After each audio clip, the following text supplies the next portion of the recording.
이렇게 말씀을 드리고요. 네. 오히려 이 검찰이 그런데 너무나 좀 터무니없고 네. 진짜 불공정하고 정말 불리하다. 정의롭지 못하다 생각이 되는 것은 윤석열 대통령에 대한 검찰의 잣대입니다. 자, 이제 네. 윤석열 대통령에 대해서 검찰의 잣대를 한번 네. 제가 볼까요? 보겠습니다. 네. 이거 아시죠? 윤석열 알아요. 김용민 목사가 고소한 거예요. 이게 그 네. 대선 때 지금 네. 토론회 저기 왕자 쓰고 나왔던 그 사진. 그래가지고 네. 많은 분들이 이 무속과 맞아요. 관련돼 있는 거 아니냐. 그래가지고 저 지지율이 뚝뚝뚝 떨어졌잖아요. 그래가지고 위기감을 느꼈습니다. 저희가 이거 밑에 놓을 수 있도록 만들어 드리겠습니다. 네. 여기다 올려놓으시면 좋습니다. 이게 아이, 방향만 감사합니다. 틀면 좋네요. 좋네요. 네. 편하시죠 이제. 네.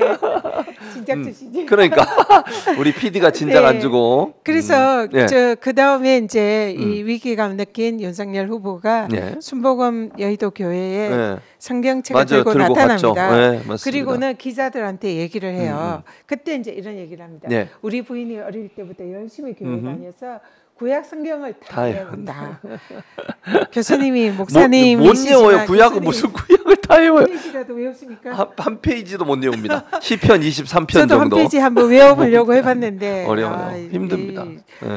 그래도 교수님은 박사님이시잖아요. 또 목사님이시고 그래도 못 외웁니다. 그런 교수님도 못 외우시는데 김건희 여사가 이걸 구약 성경을 말도 안 되는 다 외운다고 합니다. 이거 100% 거짓말이에요. 100% 제가 확실할 수 있습니다. 100% 거짓말입니다. 이거 지금 어떻게 됐어요? 그거 무혐의 처리한 거 아니에요? 네, 각하됐습니다. 불기소. 불기소. 이런 일을 이 말이 되나요? 말이 안 되죠. 네, 진짜 또 있습니까? 이게 끝이 아니고? 끝이 아니죠. 야, 진짜 거짓말은 그냥 꼬리에 꼬리를 묻니다. 네. 그냥 주세요. 저한테 주세요. 네. 장모가 사기를 당한 잘못했습니다. 사기입니다. 사기. 누구한테 시원 피해 준 적 없다. 그렇게 얘기했었죠. 김만배와 개인적인 친분은 없다. 전혀 없다. 부인이 손실을 보고 거기 도이치모터스 주가 맞습니다. 손해만 보고 나왔다. 이게 손해 안 봤죠? 23억인가 얼마 벌었잖아요. 네, 장모가 10원 한 장 피해 준 적 없다는 거. 장모가 실제로 처벌받았잖아요. 그렇죠. 처벌받았어요. 맞아요. 1년. 맞습니다. 선고받고 감옥에도 있었지 않습니까? 그렇습니다. 그때 피해자가 얼마나 많았어요. 많았죠. 네, 거기에다가 김만배와 개인적인 친분이 없다. 그건 제가 좀 이따 말씀드리고 도이치모터스 주가 조작에 이익이 있었잖아요. 네, 손해만 보고 나왔다. 뭐 손해 본 것도 있긴 했죠. 몇 천만 원. 근데 그것도 다시 돈 받았어요. 돌려받았죠. 그리고 그 장모랑 함께 23억 이익 받았잖아요. 맞아요. 검찰 조사 결과. 근데 이거 다 고발된 거거든요. 그렇죠. 다 불기소. 검찰이 여기는 다 불기소. 진짜. 아무런 문제 없다라고. 이거는 뭐 명백하게 당선을 위해서 이런 얘기 한 거잖아요. 그때 논란이 되니까 당선을 목적으로. 네. 당선을 목적으로 그러니까요. 거짓말 한 게 명확한데도 안 됐습니다. 김건희 여사가 그 주식 손해와 보고 나왔다. 그리고 이제 이번에 검찰 도이치모터스 주가 조작에서 김건희는 주식의 문외한이고 일반인이라 잘 모른다. 그래서 여기에 대해서 통장을 계좌만 이용당해 가지고 그냥 이익만 본 사람이다. 그렇게 이제 하고 위험이 내렸잖아요. 근데 이건 대선 때 윤석열 후보의 재산 공개 내역입니다. 여기에 주식을 거래한 내역이 쭉 거의 10개 가까이 항목이 지금 나와요. 주식 거래. 전문가네, 전문가. 잘 안 보이는데. 네, 전문가야. 저 정도면. 이 정도면 타짜죠, 타짜. 네. 저는 이런 주식회사 하나 없습니다. 저도 없습니다. 모릅니다. 저도 모릅니다. 우리 같은 사람은 그럼 몰라요. 일반인이죠. 그렇죠. 우리는 일반인이죠. 주식 문외한이죠. 근데 여기는 이분은 아니네. 타짜예요. 이게 뭐예요, 그러니까 진짜. 여기 지금 태강이라는 주식은 이 주가 조작을 했던 기업으로 이 상장 폐지된 회사예요. 이 주식도 보유를 하고 있습니다. 웬만하면 이렇게 위험한 주식은 잘 안 사잖아요. 네. 근데 투자를 했다는 건 전문가적 수준이라는 거죠. 또 상당한 수익을 올렸습니다. 자, 그리고 이거는 맞네요. 기사입니다. 기사. 언론 인터뷰예요. 김건희 여사가 잘 안 보여. 안 보입니다. 안 보이네요. 아유, 어떡해요? 적어서 그런가? 죄송합니다. 네. 이거 다시 다음에 새로 만들어 보겠습니다. 설명을 해주세요, 그냥. 네, 이거는 그 조선일보 인터뷰네요. 네. 윤석열 지검장의 재력가 부인은 누구?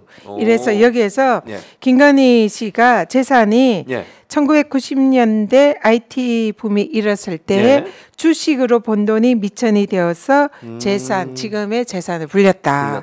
이렇게 인터뷰를 했습니다. 본인이 주식으로 재산, 지금 현재 수십억 그 재산을 가지고 있는 그런 재력가잖아요. 그게 맞아요. 주식으로 돈을 벌어가지고. 그러면 주식을 많이 했다는 거잖아요. 그러니까 주식으로 지금 재산을 벌었다는 거예요. 타짜 아니고 뭡니까? 이렇게 얘기하고 있습니다. 그래서 김건희에 대한 윤석열의 발언은 허위다. 허위다. 손해 보고 온 거 아니고 그걸 처벌했나 이거잖아요. 네, 돈을 많이 벌었다. 그래서 허위다. 그리고 김만배를 모른다. 개인적으로 몰랐다. 네, 그렇게 얘기했죠. 네, 모른다고 얘기했습니다. 맞습니다. 네. 네, 이 지금 그 김만배를 개인적으로 몰랐다 또 이제 고발이 됐어요. 그래서 선거법 위반으로 이제 문제가 됐습니다. 그런데 검찰이 여기에 대해서 불기소를 합니다. 그런데 김만배를 모른다. 근데 이제 그 불기소 처분서에 보면은 김만배랑 같이 술을 마신 거 인정을 해요. 근데 모른다 그래요? 회식에서 함께 뭐 한 적이 있다. 교유행위잖아요. 그걸 교유행위라고. 교유행위죠. 술 먹고 밥 먹고 그런 식으로 했다는 것도 인정을 하고. 근데 이제 개인적인 치부이 없다라고 한 거에 대해서 그런 걸 검찰이 조사를 해놓고도 무혐의를 내립니다. 불기소를 합니다. 너무 그런데 차이가 나네. 네, 너무 차이 나죠. 근데 김만배가 알고 보니 김만배의 누나 화천대유의 주주였어요. 누나가 윤석열 후보의 부친의 연희동의 자택을 구입을 해줍니다. 이런 우연이 있을 수 있나요? 없죠. 그건 무슨 우연이겠습니까? 네, 그러니까 김만배와 윤석열 사이는 굉장히 친밀한 사이여야 이런 정도의 그 집을 사주는 그런 정도가 되지 않겠습니까? 근데 윤석열 후보는 나는 모른다. 그런데 김만배의 누나는 윤석열 후보의 집을 사줬다. 이런 게 이제 확인이 됐죠. 그렇죠. 네. 내용으로 보면. 네. 그랬는데 이 내용은 뭐냐면 나중에 밝혀집니다. 이 검찰이 확인을 한 거예요. 이 김만배의 그 누나가 이 집을 샀는데 그걸 검찰이 조사를 수사를 해보니까 그 김만배 누나의 그 돈을 윤석열 후보의 부친의 집을 산 돈이 김만배로부터 나왔다. 김만배의 대장동 수익으로부터 나왔다. 그러면 대장동 수익은 범죄 수익이잖아요. 그렇죠, 그러니까 검찰이 김만배가 결국 이 집을 샀다라고 보고 이 자택에 대해서 몰수 보전 처분을 합니다. 검찰이 합니다. 그러니까 검찰은 김만배가 윤석열 후보의 집을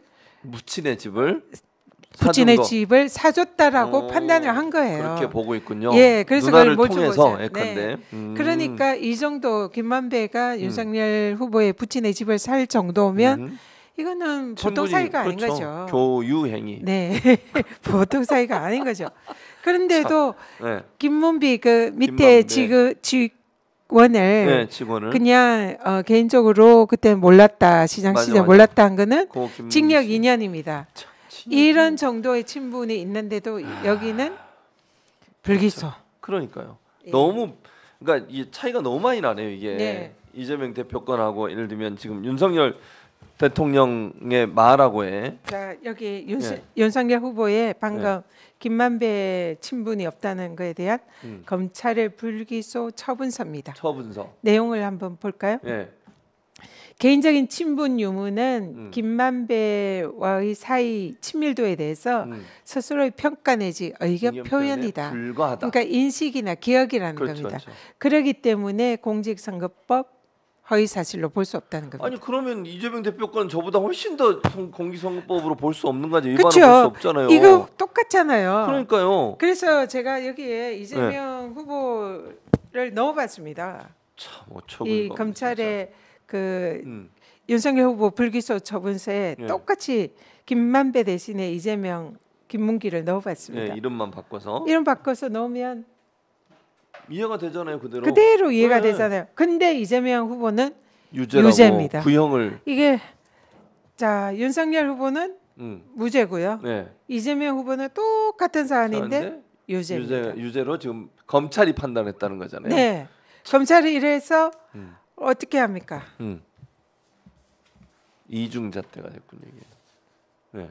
자, 윤석열 후보는 불기소하고 이재명 후보는 징역 2년 구형하고 이런 거의 똑같잖아요. 그러니까요. 그리고 오히려 더 김만배와 윤석열 후보의 술도 마시고 밥도 먹었다며요. 그리고 또 그 당시에 김학겸 의원이 그런 증언을 했죠.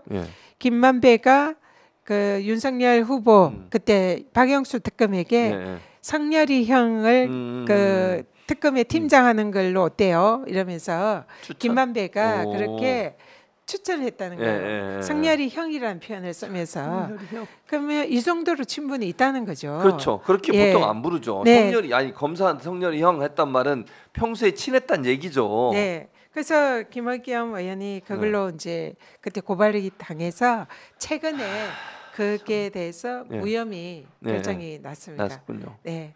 어쨌든 그런 정도로 그 친분이 매우 돈독했다는 것을 증명하거나 그런 정황들이 상당히 많음에도 불구하고 윤석열 후보에 대해서는 과감하게 검찰이 불기소, 이재명 후보에게는 과감하게 2년 구형.